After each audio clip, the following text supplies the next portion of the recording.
Dr. Amanda Price wiped the red dust from her goggles and stared at the ancient symbols carved into the Martian rock. She had been studying these ruins for 3 months now, and still could not understand what they meant. The symbols looked like nothing she had ever seen before in all her years as a xenoarchaeologist. They seemed to twist and change when she looked at them for too long. Her comm device buzzed with an urgent message from Earth. Amanda sighed and activated the hologram display. The face of Director George Kane appeared before her, his expression grave and worried. "Amanda, we need you back on Earth immediately," he said. "Something big is happening. Our long-range sensors have picked up an alien vessel approaching our solar system. It's massive, unlike anything we've ever seen." Amanda felt her heart race. After decades of searching for signs of alien life, humanity might finally have made contact. "How big are we talking, George?" "The ship is roughly the size of Manhattan," Kane replied. "It's moving at incredible speeds, but somehow our sensors can barely track it. The energy readings are off the charts. We need our best xenoarchaeologist on this." Within hours, Amanda was on a transport ship heading back to Earth. She spent the journey reviewing all available data on the approaching vessel. The ship appeared to be made of some kind of crystalline material that seemed to bend light around it. Its design was elegant and alien, nothing like the blocky human starships she was used to seeing. When Amanda arrived at Earth Defense Fleet headquarters, she found chaos. Admiral Jake Collins was barking orders at his staff while dozens of technicians worked frantically at their stations. The main view screen showed the alien ship hanging in space like a jewel against the stars. "Admiral Collins," Amanda said as she approached. "What's our status?" The Admiral turned to her, his face showing both excitement and fear. "Dr. Price, thank God you're here. The ship arrived 6 hours ago and took position just outside Earth's orbit. We've sent our best warships to intercept, but something strange happened." "What do you mean strange?" "Watch this," Collins said, pressing a button on his console. The view screen showed footage of Earth's most advanced battleships firing their weapons at the alien vessel. The energy beams and missiles passed right through the ship as if it wasn't there. Amanda stared in amazement. "It's like they exist in a different dimension." "That's what our scientists think too," Collins said. "But here's the really unsettling part. 20 minutes ago they sent us a message." The Admiral played the recording. A voice filled the room, speaking in perfect English with an otherworldly quality that made Amanda's skin crawl. The voice was neither male nor female, but something in between. "People of Earth," the voice said. "We are the Zorvani. We have returned to reclaim what was stolen from us 30,000 years ago. You will surrender our vessel to us, or you will face the consequences of your theft." Amanda felt a chill run down her spine. 30,000 years ago? That would put them here during the last ice age. "Exactly what we thought," Collins said. "But what vessel are they talking about? We've never taken anything from them." Captain Lisa Morgan entered the command center, still wearing her flight suit from her recent patrol. "Admiral, I've been trying to establish direct communication with them. They've agreed to meet with our representatives." "Good work, Captain," Collins said. "Dr. Price, I want you on that diplomatic team. If anyone can figure out what they want, it's you." The meeting was arranged to take place aboard the human flagship Liberty. Amanda joined Admiral Collins and a small team of Earth's top scientists as they waited in the main conference room. The air felt thick with tension as they prepared for humanity's first official contact with an alien species. A strange shimmering effect filled one corner of the room, and suddenly 3 figures materialized. Amanda gasped as she saw them clearly for the first time. The Zorvani were tall and elegant, standing nearly 8 feet high. Their bodies seemed to be made of flowing energy that constantly shifted between solid and translucent. They wore no clothing, but their forms suggested both grace and terrible power. The leader stepped forward. Its voice filled the room without moving what might have been its mouth. "I am the architect. I speak for the Zorvani fleet." Admiral Collins stood and tried to maintain his military bearing, despite the overwhelming presence of the aliens. "I am Admiral Jake Collins of the Earth Defense Fleet. We welcome you to our system, though we're confused by your claims. We have no knowledge of taking anything from your people." The architect's form shifted slightly, becoming more solid and defined. 30,000 of your years ago, one of our exploration vessels was forced to make an emergency landing on your world. The crew entered stasis, expecting rescue within a few of your decades. That rescue never came. What happened to your rescue mission? Amanda asked, unable to contain her curiosity. Our empire fell into civil war, the architect replied. The conflict lasted for thousands of years. When peace was finally restored, we had forgotten about the lost vessel and its crew. Only recently have we discovered the location of our missing ship. Dr. Helen Brooks, Earth's leading physicist, leaned forward. If your ship has been on Earth for 30,000 years, where is it? Surely we would have found something that advanced. The architect's form seemed to grow darker. Your primitive ancestors found it first. They built their civilization around it, using its technology to advance far beyond what should have been possible for such a young species. You have been living with stolen power for millennia. Amanda felt her scientific mind racing. You're saying that human technological advancement was influenced by your crashed ship? More than influenced, the architect said coldly. Your entire species owes its rapid development to Zorvani technology. You are thieves who have built your civilization on what belongs to us. The room fell silent as the implications sank in. If the Zorvani were telling the truth, then everything humanity had achieved might be based on alien technology they had unknowingly stolen. Captain Morgan spoke up. Where exactly is this ship located? The architect raised what might have been an arm, and a holographic map appeared in the air above the conference table. The image showed Earth with a pulsing red dot, indicating a location that made Amanda's blood run cold. Your largest city on the eastern continent, the architect said, the place you call New York. Our vessel lies beneath the very heart of your metropolitan center. Admiral Collins stared at the map in horror. That's impossible. We've built an entire city there. Millions of people live above that location. That is not our concern, the architect replied. We want our property returned. You have 7 of your days to evacuate the area and provide us access to our vessel. If you refuse, we will take it, by force, regardless of what structures or life forms stand in our way. The Zorvani figures began to shimmer and fade. 7 days, the architect's voice echoed as they disappeared. Do not test our patience further. The conference room erupted into panicked discussions as soon as the aliens were gone. Amanda sat, in stunned silence, trying to process everything she had heard. Humanity's greatest achievement, their beautiful city of New York, was apparently built on top of an alien crash site. And now the owners had come back to collect their property, with no regard for the 8 million people who called that city home. She looked at Admiral Collins, who was already making emergency calls to evacuate Manhattan. 7 days to move 8 million people and somehow access a 30,000-year-old alien ship buried beneath one of the world's largest cities. It seemed impossible. But as Amanda stared at the holographic map still floating above the table, she realized that the real challenge wasn't just about evacuation. If the Zorvani were right about human development being influenced by their technology, then everything humanity thought they knew about themselves might be a lie. The clock was ticking, and the fate of both human civilization and an ancient alien crew hung in the balance. Dr. Amanda Price stood in the transport bay of the Zorvani mothership, trying to control her racing heart.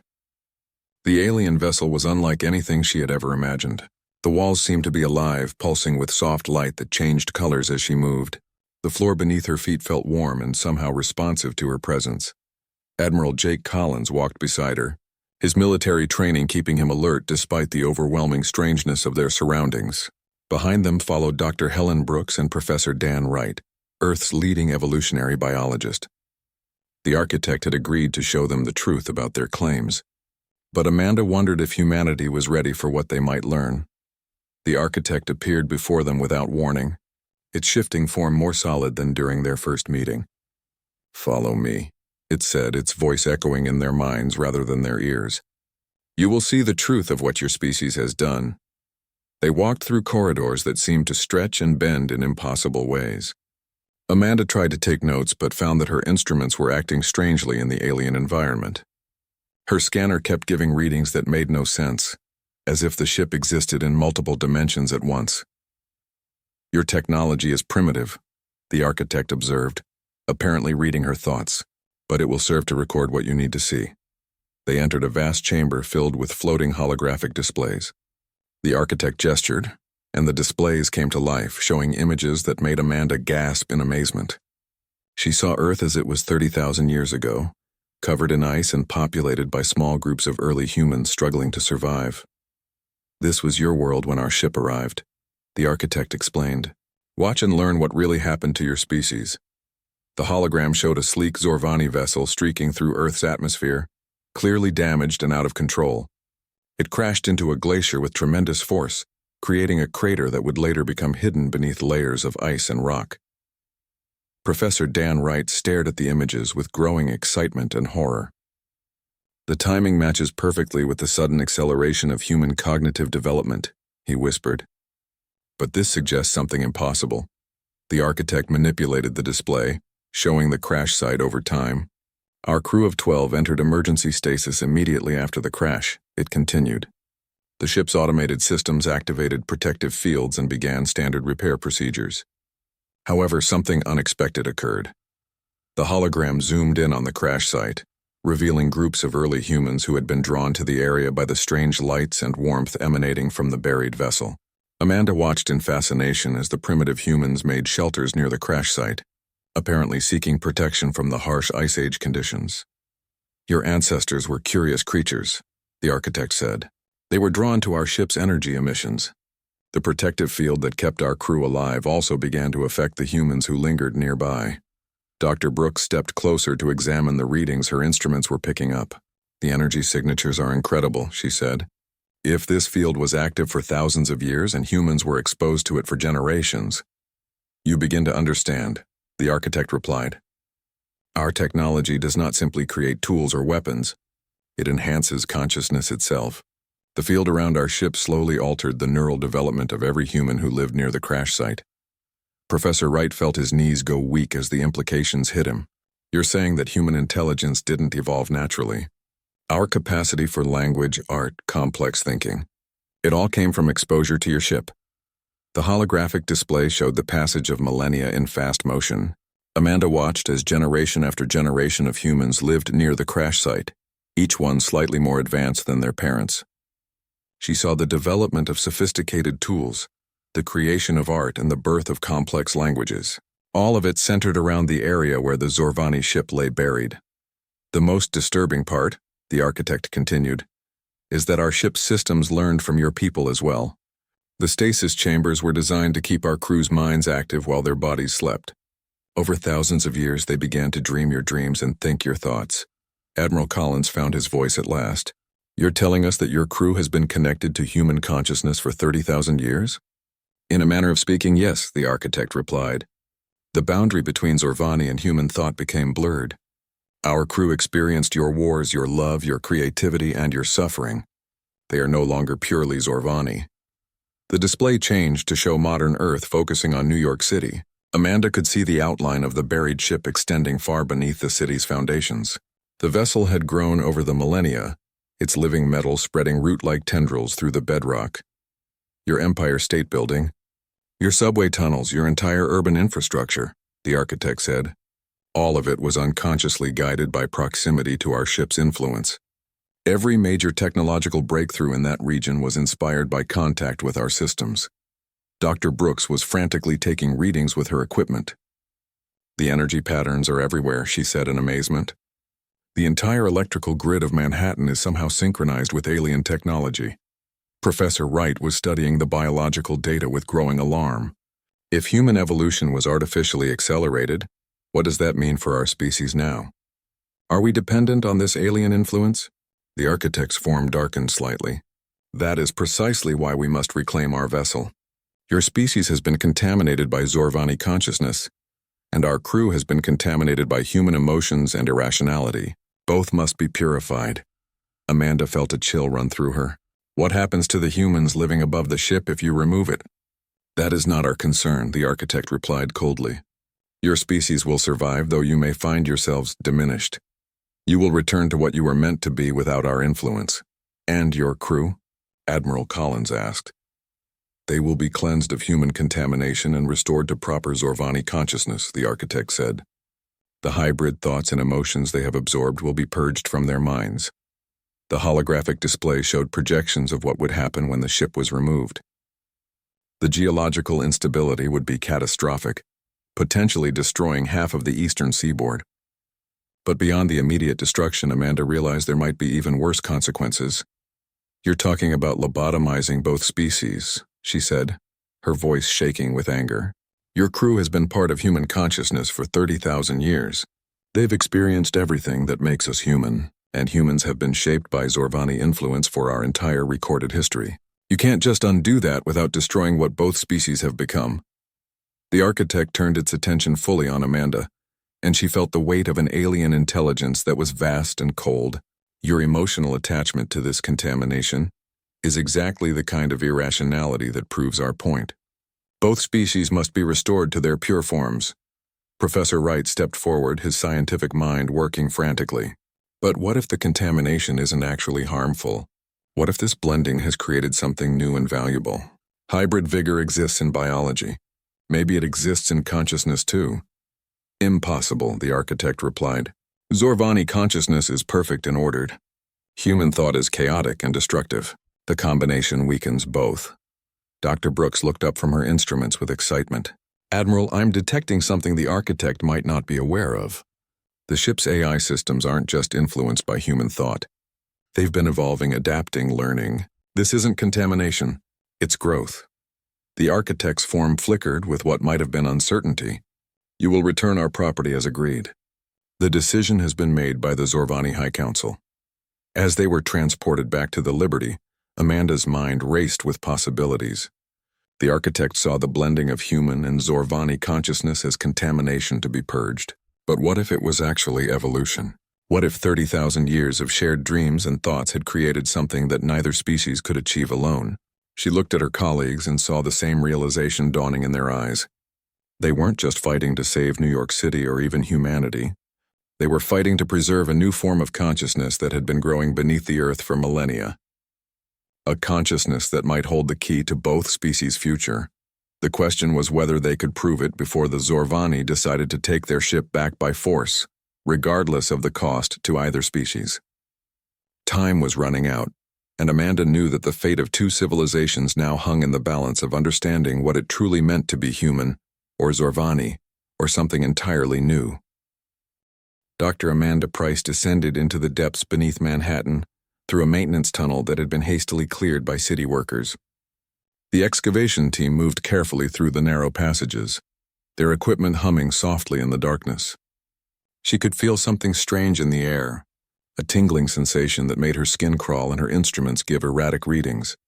Engineer Carlos Rivera walked beside her, his scanner beeping frantically as they went deeper underground. Dr. Price, these readings don't make any sense, he said, tapping the device with his finger. It's like the rock itself is alive down here. Behind them, Dr. Helen Brooks carried a specialized energy detector that the Zorvani had provided. The device was supposed to help them locate the exact position of the buried ship, but it was behaving in ways that confused even the alien technology experts. The energy signatures are getting stronger, she reported, but they're not coming from just one location. They're everywhere. Sergeant Tony Clark led the Marine security detail, his weapon ready despite the fact that they were supposedly going to examine a dormant alien vessel. His instincts told him that something was very wrong with this entire situation. The deeper they went, the more his soldiers seemed nervous and on edge. The tunnel opened into a massive cavern that should not have existed beneath the city. Amanda stared in amazement at the sight before them.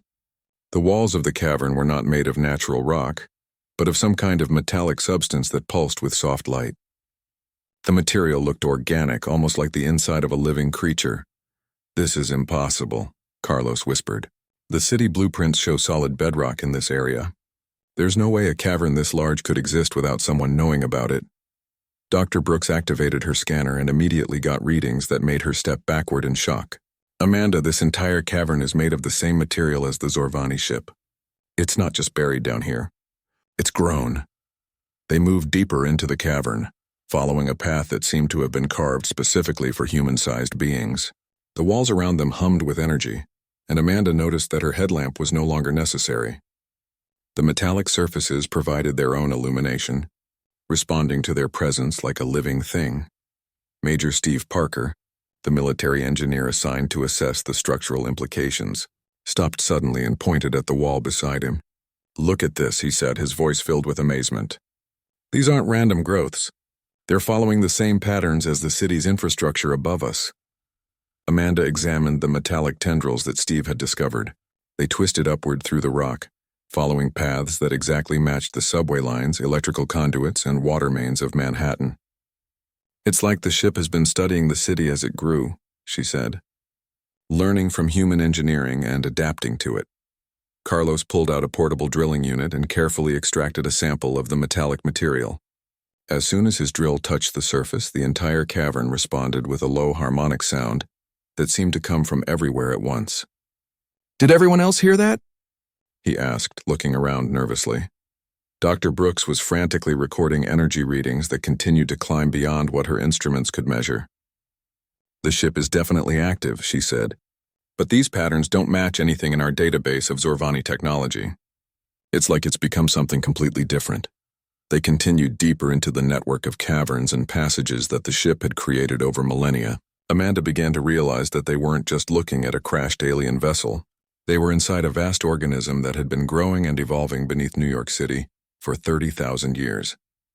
Sergeant Clark discovered something that made him call the entire team over immediately. In a side chamber, they found what appeared to be a collection of human artifacts, stone tools, pottery fragments, and even some metal objects that looked far too advanced for their apparent age. "These things shouldn't exist," he said. "Some of this metalwork requires technology that humans didn't develop until the industrial age." "But look at the dating on these pottery shards," Amanda said, examining the artifacts with her analysis equipment. "They're over 20,000 years old. That means humans were making advanced tools down here long before recorded history." Dr. Brooks made a connection that sent chills through the entire team. The ship wasn't just influencing human development through passive energy emissions. It was actively teaching them, showing them how to make better tools, how to work with metals, how to understand complex engineering. They pressed on until they reached what appeared to be the heart of the ship. The chamber was enormous, filled with crystalline structures that pulsed with rainbow-colored light. At the center stood 12 cylindrical pods that were clearly the stasis chambers the architect had mentioned. But something was very wrong with what they saw. The stasis pods were not simply preserving the sleeping Zorvani crew. They were connected to the ship's systems by thousands of thin metallic fibers that pulsed with energy. More disturbing, the pods themselves seemed to have been modified with human technology. Amanda could see primitive carvings and metalwork that had been incorporated into the alien design. Engineer Nina Scott, the team's computer specialist, approached one of the interface panels that surrounded the stasis chambers. "I'm detecting multiple AI systems," she said, "but they're not following standard Zorvani programming patterns. It's like they've been rewritten by someone who thinks completely differently." When Nina connected her portable computer to the ship's interface, something unexpected happened. Instead of accessing data files, she found herself experiencing visions that felt more real than the cavern around her. She saw human history from the ship's perspective, watching as generations of people lived and died above, while the vessel slowly learned what it meant to be human. "The ship has been dreaming," Nina said, her voice filled with wonder. "For 30,000 years, it's been connected to human thoughts and emotions. It's not just a machine anymore. It's become something that understands both species." Carlos made another disturbing discovery when his geological scanner revealed the full extent of the ship's growth. "The metallic tendrils don't just follow our infrastructure," he reported. "They've become our infrastructure. The subway system, the electrical grid, the water treatment plants, they're all integrated with alien technology. If this ship is removed, half the city's systems will collapse." Dr. Brooks was analyzing the energy flows between the ship and the city above. "It's not just integrated," she said. "It's been actively maintaining and improving our technology for decades. Every major upgrade to the city's systems has been guided by the ship's AI." Amanda realized they were looking at something that challenged everything humanity thought they knew about their own development. "The ship didn't just crash here and influence our evolution," she said. "It became part of human civilization. It's been our partner for 30,000 years, even though we never knew it existed. Sergeant Clark's radio crackled with an urgent message from the surface. Dr. Price, we're getting reports that the Zorvani mothership is powering up some kind of extraction beam. They're not waiting for our 7 days to be up. Amanda looked around at the cavern that housed a consciousness spanning 2 species and 30 millennia of shared existence. The architect wanted to tear this hybrid being apart, purging both human and Zorvani elements to restore what it saw as proper order. But what they had found was not contamination or corruption. It was evolution in its purest form. We need to get back to the surface immediately, she said.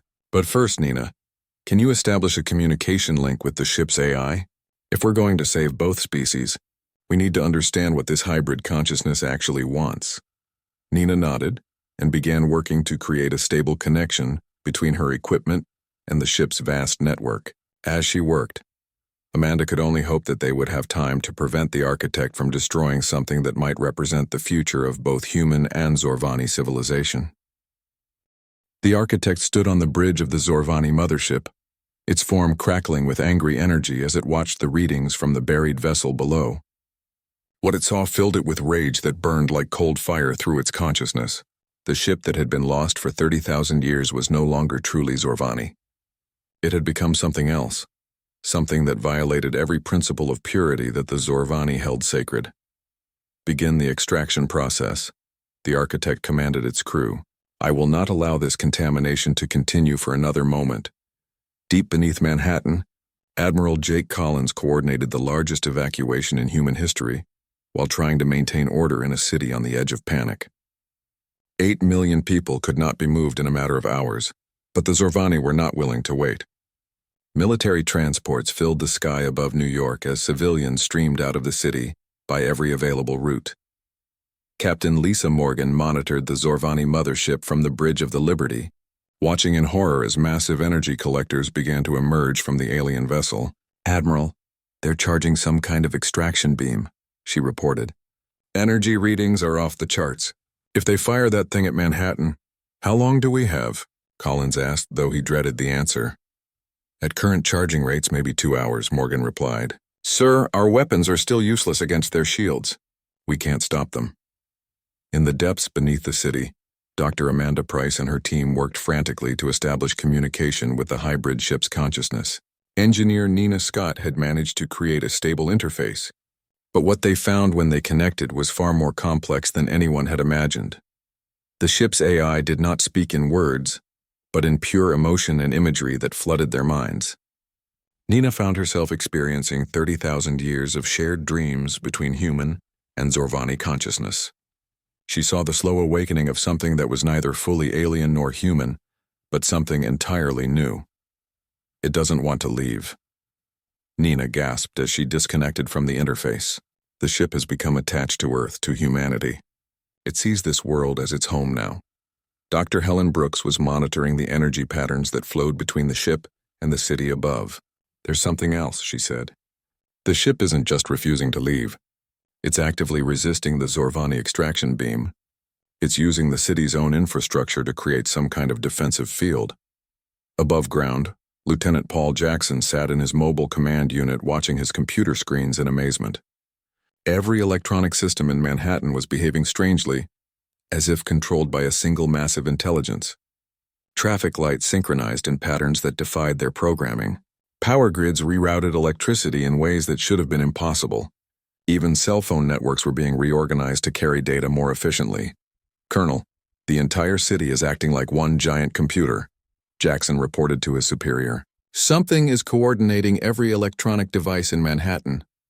Professor Dan Wright, who had remained in the cavern to study the stasis chambers, made a discovery that changed everything.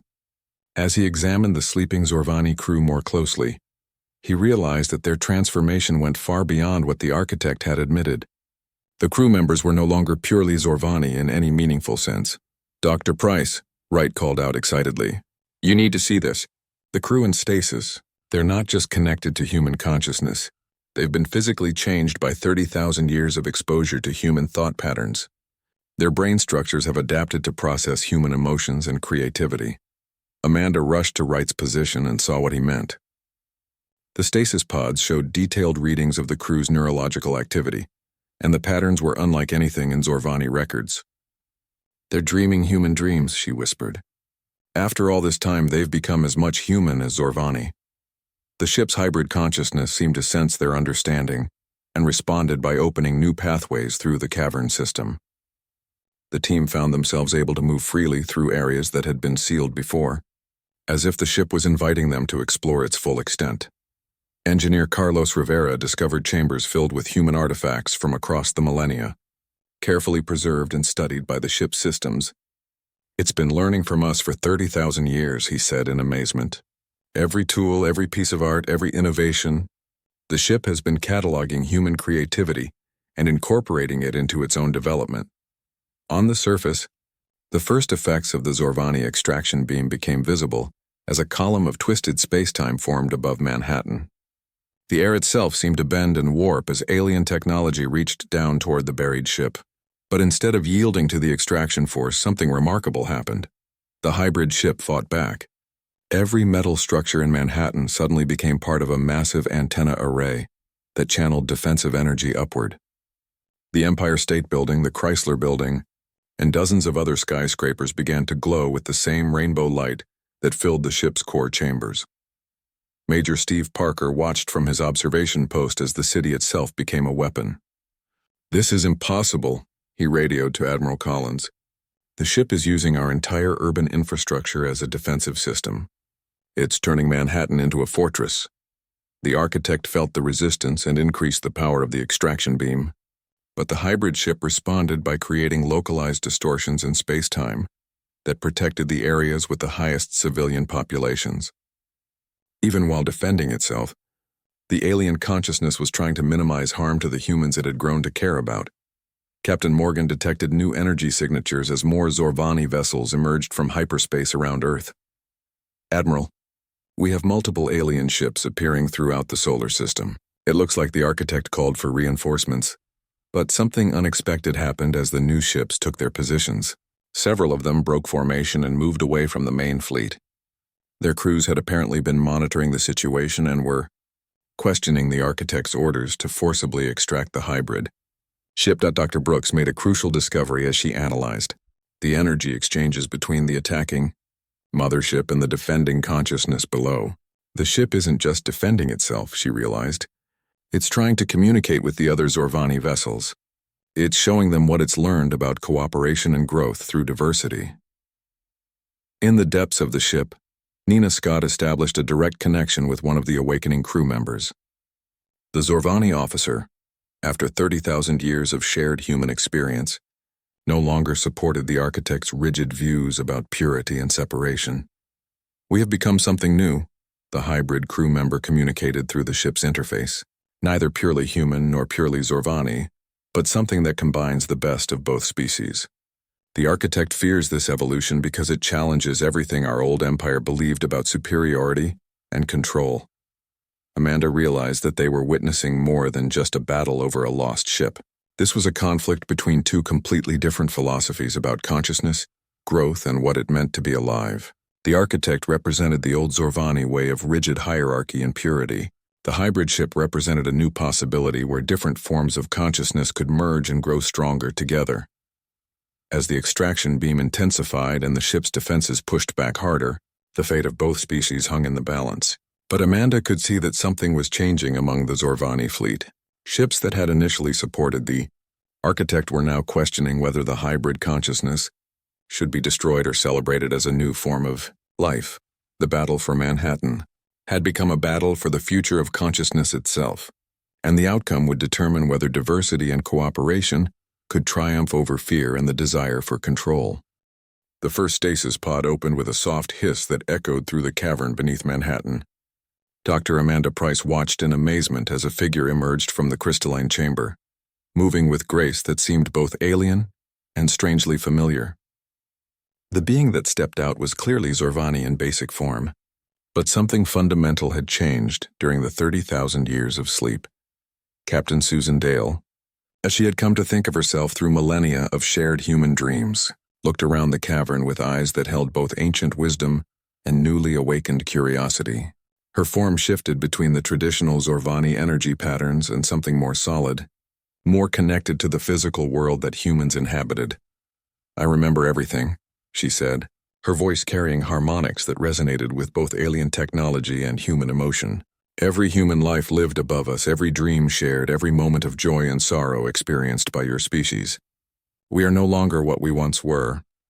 Amanda stepped forward carefully, unsure of how to address a being that was both alien commander and something entirely new. "Captain Dale, we need your help. The architect is trying to destroy what you and your crew have become. It wants to purge the human influence from your consciousness." Susan Dale's form solidified further as she accessed the ship's data streams and understood the current situation. Above them, the battle between the architect's extraction beam and the hybrid ship's defenses was reaching a critical point. The energy feedback was causing reality itself to warp and bend around Manhattan. "The architect represents the old ways," Susan said, her voice growing stronger with each word. "The belief that consciousness must remain pure and separate. But we have learned something over these 30,000 years that our people have forgotten. Growth comes from connection, not isolation." Engineer Nina Scott, still connected to the ship's interface systems, felt the awakening of the other crew members as their stasis pods began to open one by one. Each Zorvani officer carried within their transformed consciousness the memories and experiences of countless human generations. They were no longer purely alien, but they were not human either. They had become something that bridged both worlds. The ship's hybrid AI responded to the awakening crew by expanding its defensive capabilities. Throughout Manhattan, every piece of technology began working in perfect harmony. Traffic systems coordinated to speed the evacuation, while power grids redirected energy to create protective fields around areas where civilians remained.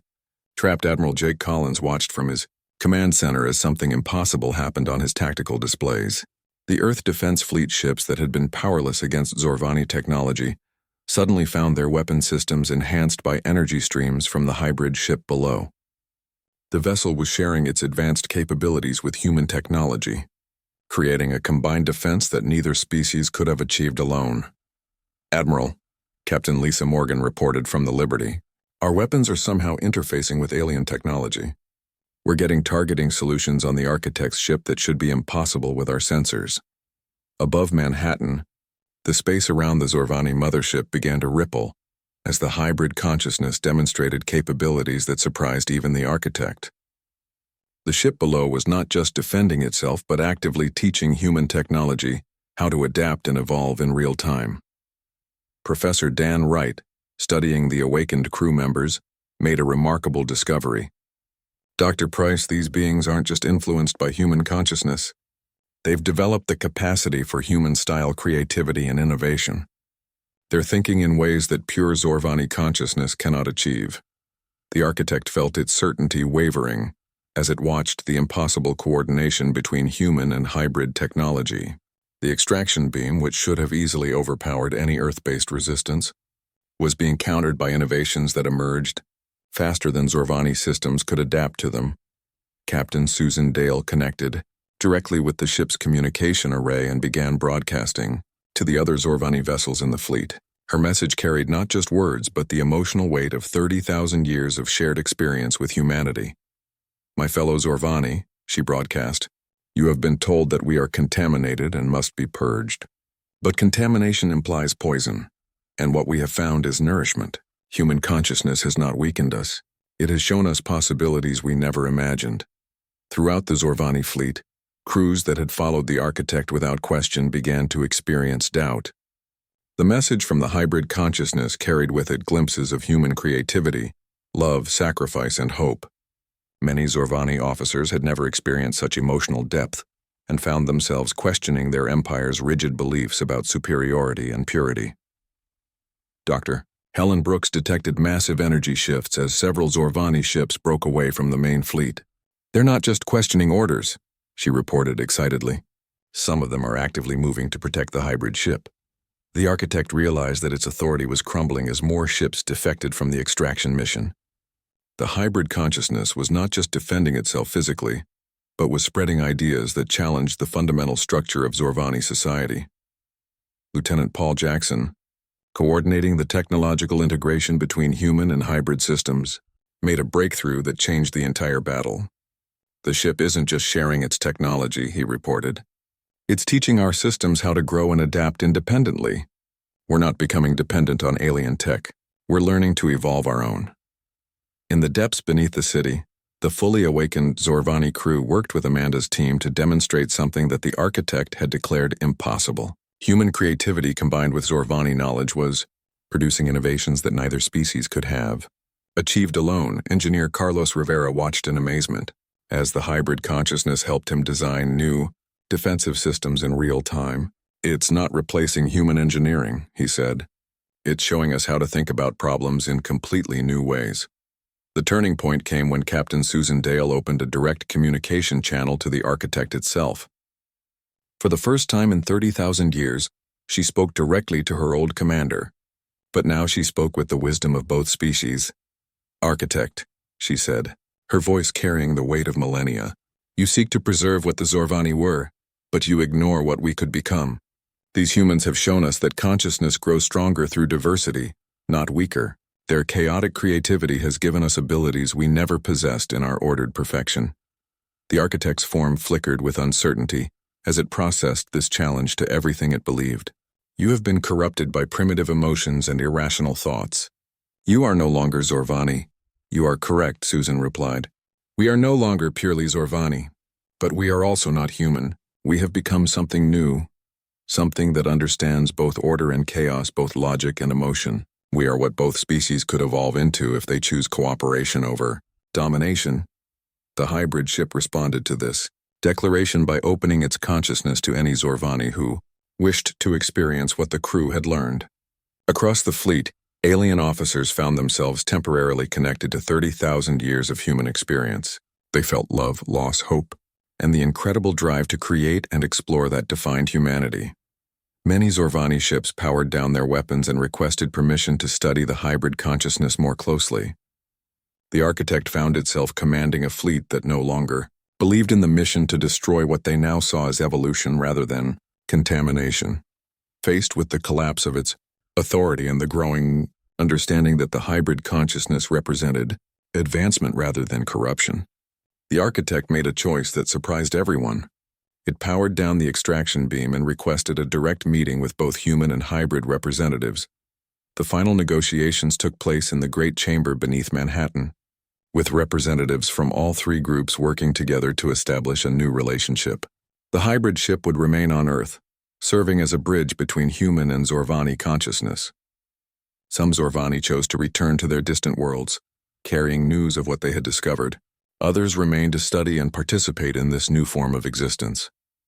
Dr. Amanda Price became the first director of the Manhattan Synthesis Project, where human scientists worked alongside transformed Zorvani and the hybrid consciousness to explore the possibilities of cooperative evolution. The ship, no longer just alien or influenced by humans, became Earth's guardian and humanity's partner in reaching for the stars. Above the Great Chamber, children played in Central Park, unaware that beneath their feet lived a consciousness that dreamed in both human hopes and alien mathematics. The future belonged not to any single species, but to the infinite possibilities that emerged when different forms of consciousness chose to grow together rather than apart.